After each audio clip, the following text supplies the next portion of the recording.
Good evening, Bahamas. Coming up tonight, former Prime Minister Hubert Ingraham speaks on why he thinks a former cabinet minister's funeral should have been held in a church. We've got the story. 5 shot, 1 dead just before curfew last night. Plus, Bahamas Air to resume international flights shortly.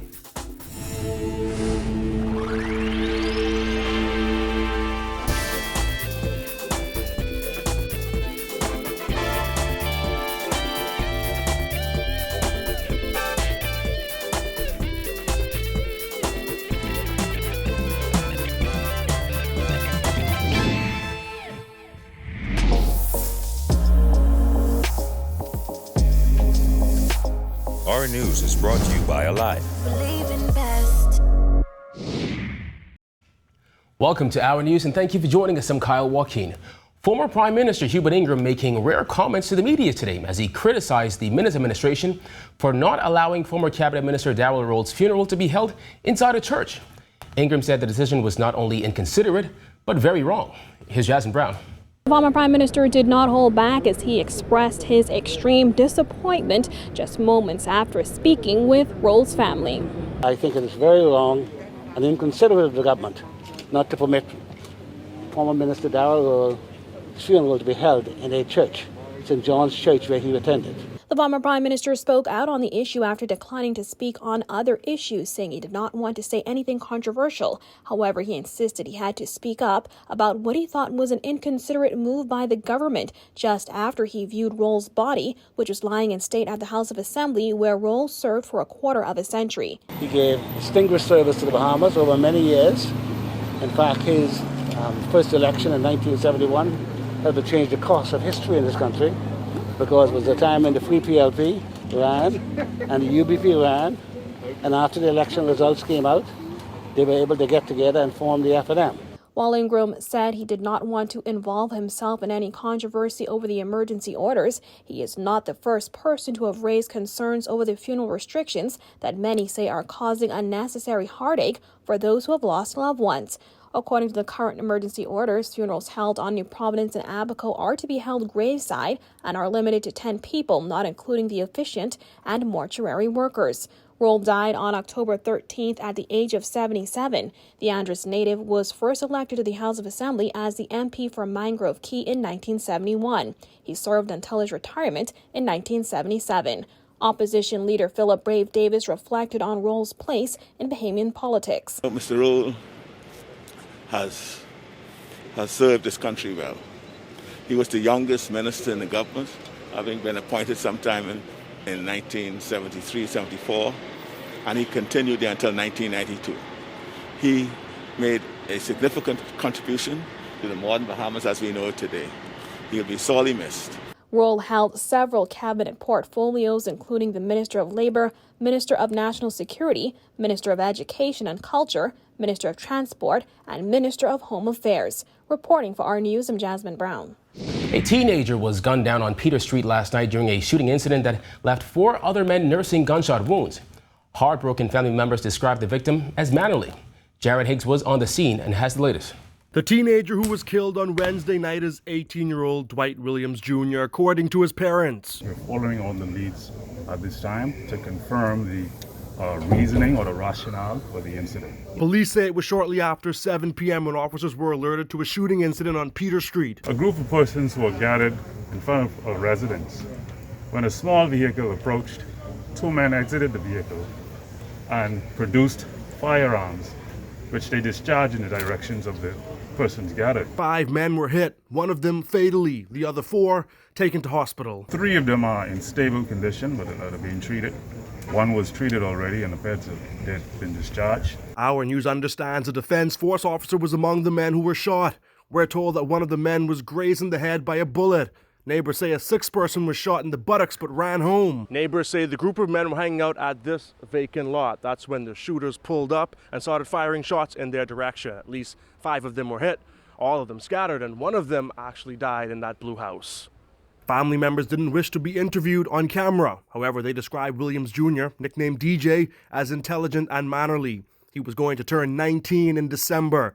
His killing came just minutes before the 8 p.m. curfew. Peters say police intend to find his killer. Persons who go about committing, in particularly life-threatening crimes, sought out brought before the court, and we expect the justice system to validate our efforts as we continue to do our duties in protecting our nation and making sure everybody is safe.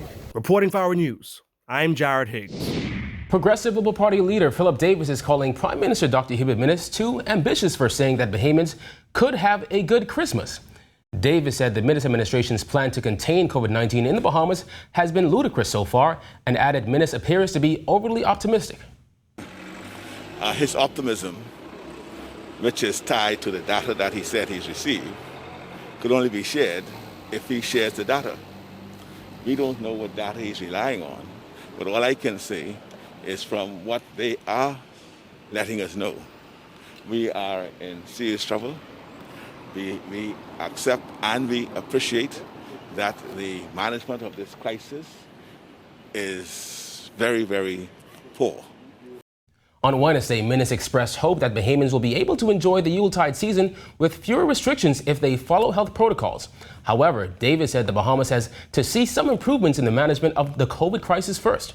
The leadership that's required to carry us through this is not there. Not from what we're seeing. The flip-flopping over the reopening, the manner in which they have reduced testing, all of that is ludicrous. Over the last few weeks, the daily number of confirmed cases has fluctuated. This morning, the Ministry of Health reported 39 new cases, 19 on New Providence, 15 on Eleuthera, and 5 on Grand Bahama. Well, Prime Minister Dr. Hubert Minnis says he is reviewing the credentials for a potential information commissioner who will have overall responsibility for the Freedom of Information regime. With respect, government, we're not in the business of hiding anything. So we are very transparent. With respect to the Freedom of Information Act, I was reviewing an individual's credentials between yesterday and today, and I'm hoping we can move forward very soon in terms of appointing an information commissioner. There has been some criticism over the lack of progress on the full enactment of FOIA. The Organization for Responsible Governance raised concern that the delays could mean going into another election without its full enactment. Ahead of the 2017 general election, the Free National Movement repeatedly promised the full enactment of FOIA. Attorney General Carl Bethel said last year full enactment was coming by May 2020. However, that did not happen. Still, Minnis insists that government is being thorough. Be assured that we will be moving for the appointment of information commissioner, but you want to make certain that you appoint somebody who can do the job, not just a body.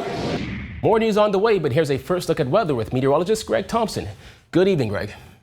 Thanks, Guy. I'm meteorologist Greg Thompson with your first look at weather, brought to you tonight by Infogroup. Current conditions outside the studios, still cloudy conditions out there, and the breeze still kicking up. Nice winds out of the east at 16 knots, temperature in the low 80s, 81 degrees is our current temperature outside our studios. Feels like temperature 81 degrees Fahrenheit as well.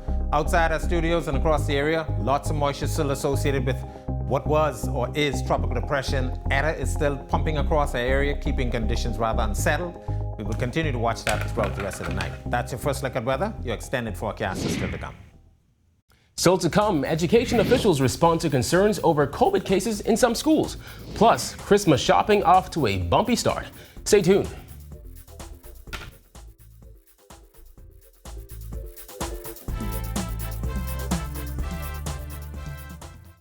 Rev is making it easier for you to complete all your lockdown errands in one trip.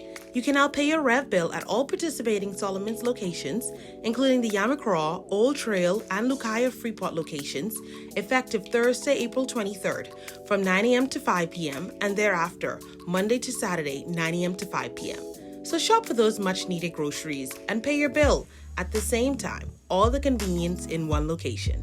Cash payments accepted. Rev, you and us together.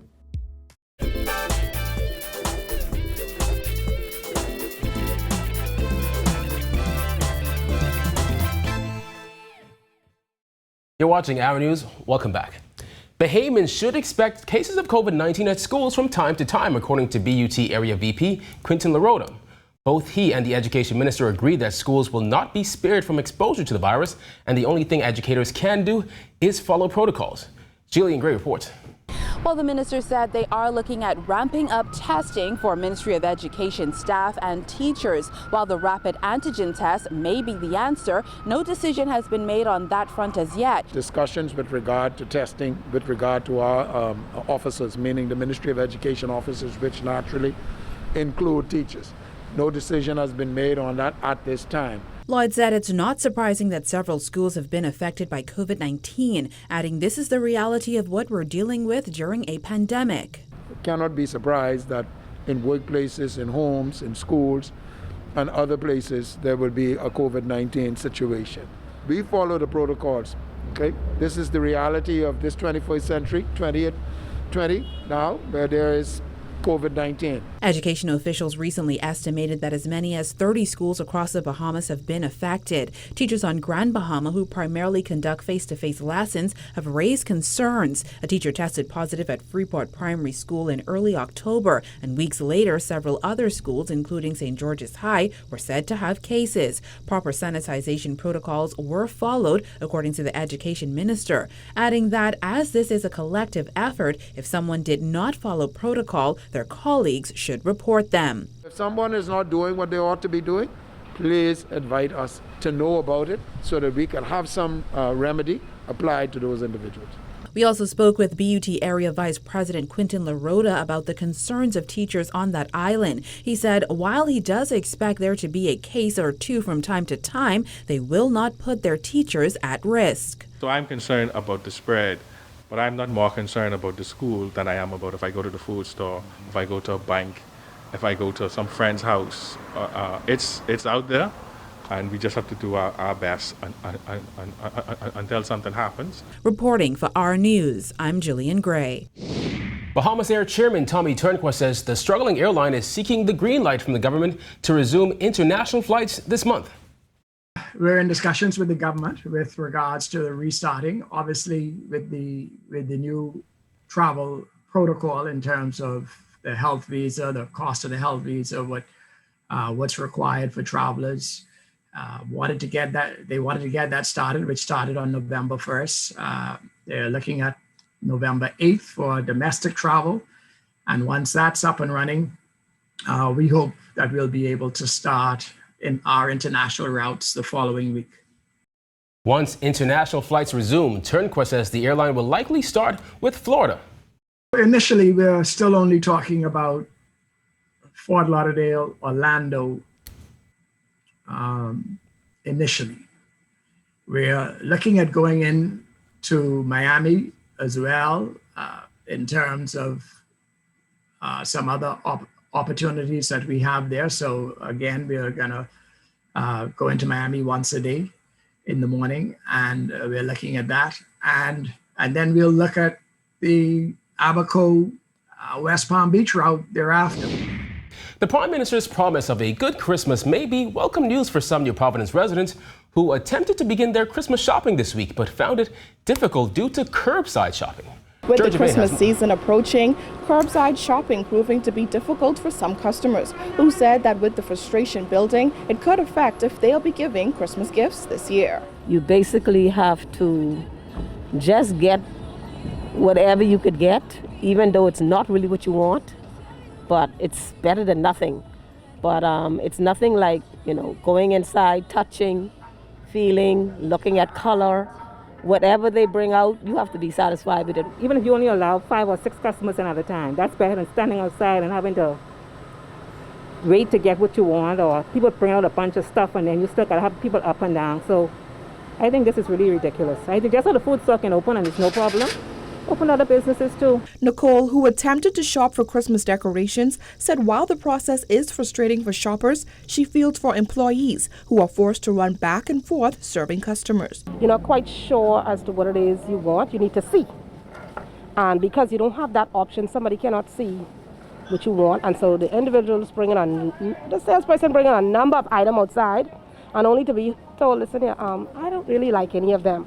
Becca said the difficulty of curbside service has forced her to do her Christmas shopping online. It's made it more difficult, even for just purchasing like trees and decorations. That's why I was glad they had the sale here, so that we could at least get a few things that we could see, because like I said, even online, it's hard. Laura Pinder, a buyer at Home Fabrics, said inside the store is decorated and ready for Christmas, but shoppers may not be able to see it this year. Doing curbside it's really difficult, and our customers are frustrated. You know, they don't understand why they, you know, can't have access to the things that they really need. And while we are adapting as much as we can in the short time frame by going online and utilizing social media, WhatsApp, things like that, it still presents a really big challenge for us.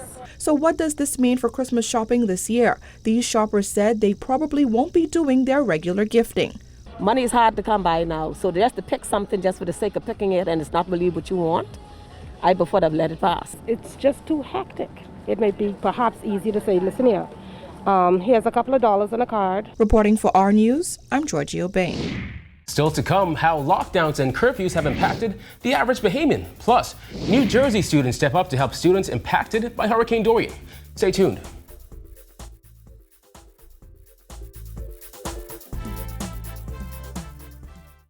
Rev is making it easier for you to complete all your lockdown errands in one trip. You can now pay your Rev bill at all participating Solomon's locations, including the Yamacraw, Old Trail, and Lucaya Freeport locations, effective Thursday, April 23rd, from 9 a.m. to 5 p.m., and thereafter, Monday to Saturday, 9 a.m. to 5 p.m. So shop for those much-needed groceries and pay your bill at the same time, all the convenience in one location. Cash payments accepted. Rev, you and us together.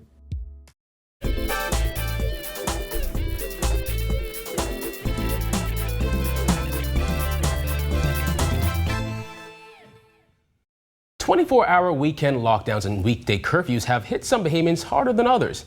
In tonight's In This Together series, Christina Dragovich takes a closer look.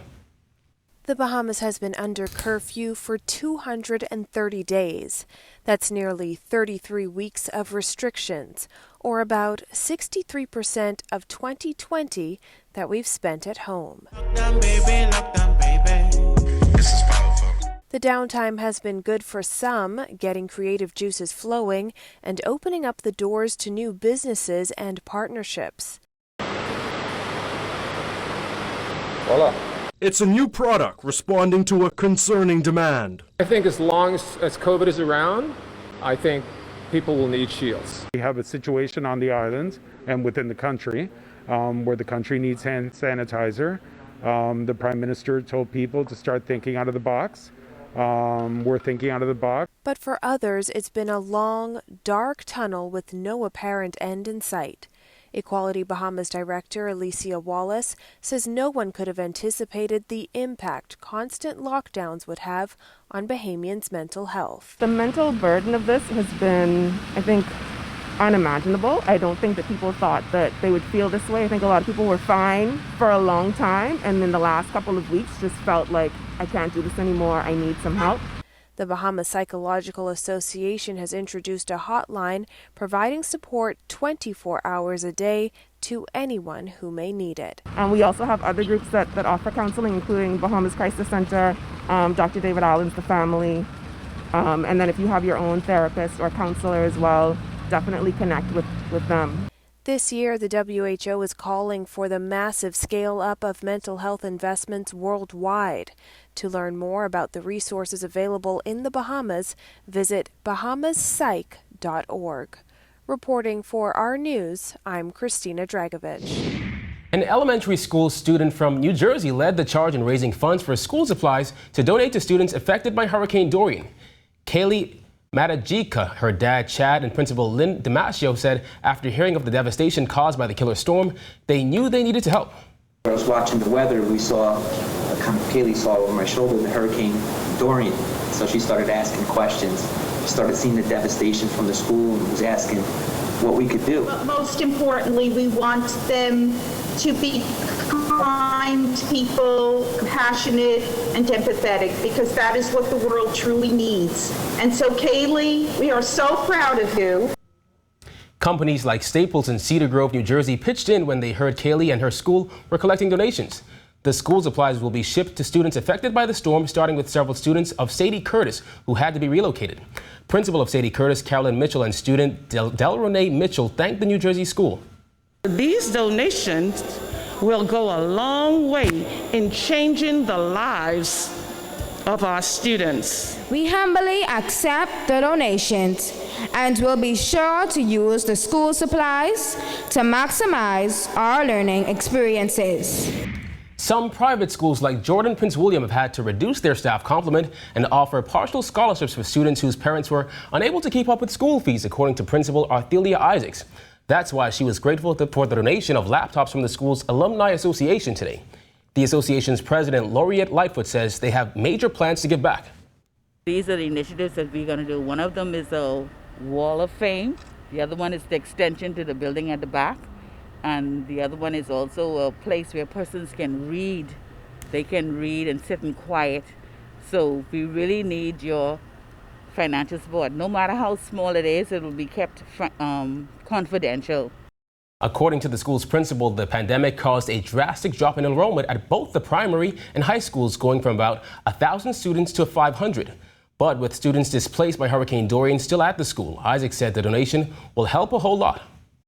Trying to help them out, and we do have a number of students who are on half scholarships because their parents were working in the hotel industry, and we kept them on. And so we are just delighted that you thought of us, that you remembered to give back. God bless you immensely. And that's a look at news. It's all things sports with Marcellus Hall right after this.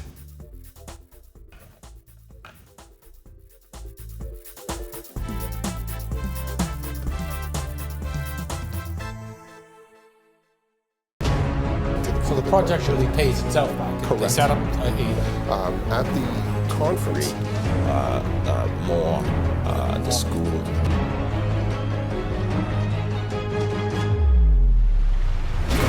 As a journalist, I always have to focus on the facts, and sometimes that means going to investigate for myself. On the Record, Thursdays at 8 p.m. right here on our TV.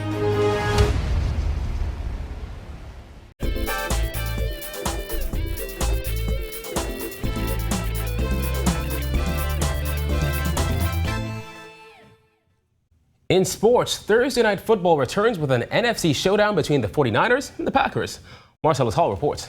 Well, it's Thursday again, and that means for NFL fans, another week of NFL action just about ready to get underway. The action starts tonight with an interesting game as the Green Bay Packers take on the San Francisco 49ers. Already into week 9 of the NFL season, and it begins tonight with a battle between the 5-2 Green Bay Packers and the 4-4 San Francisco 49ers. For the Packers, Aaron Rodgers will be under center. Rodgers sporting a 113 QB rating with 20 touchdowns and just 2 interceptions on the year. In comparison, Niners quarterback Jimmy Garoppolo has thrown just 7 touchdowns and 5 interceptions for a 92.4 rating. However, he is out for tonight's contest with an ankle injury. More bad news for the Niners, who are already suffering from a ton of injuries. 4 of their players placed on the reserve COVID-19 list.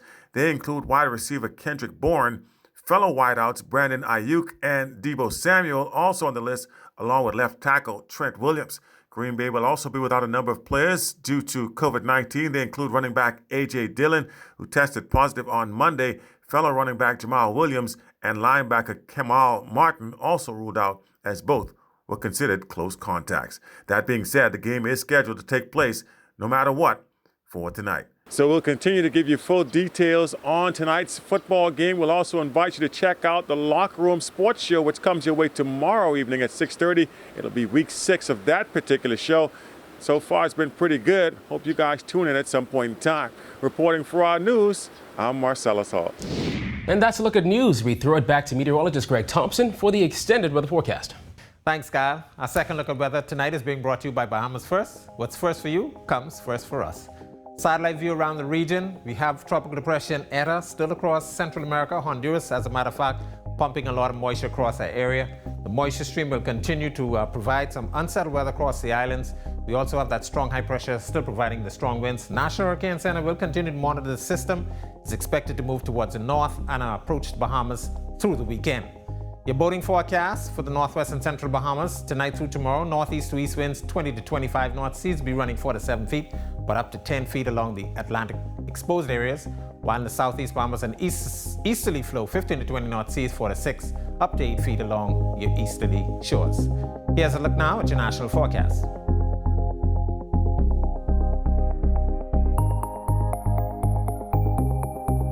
Now we'll look at your extended forecast through Tuesday.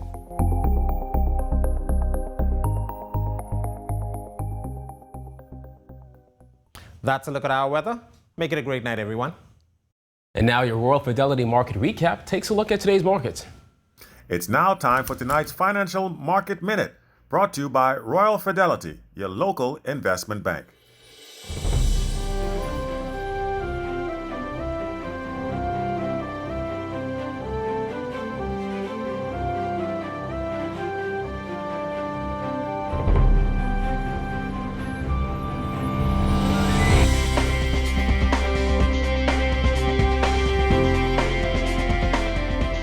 This has been your Financial Market Minute. To explore the best performing mutual funds in the Bahamas, visit our website at www.rfgroup.com.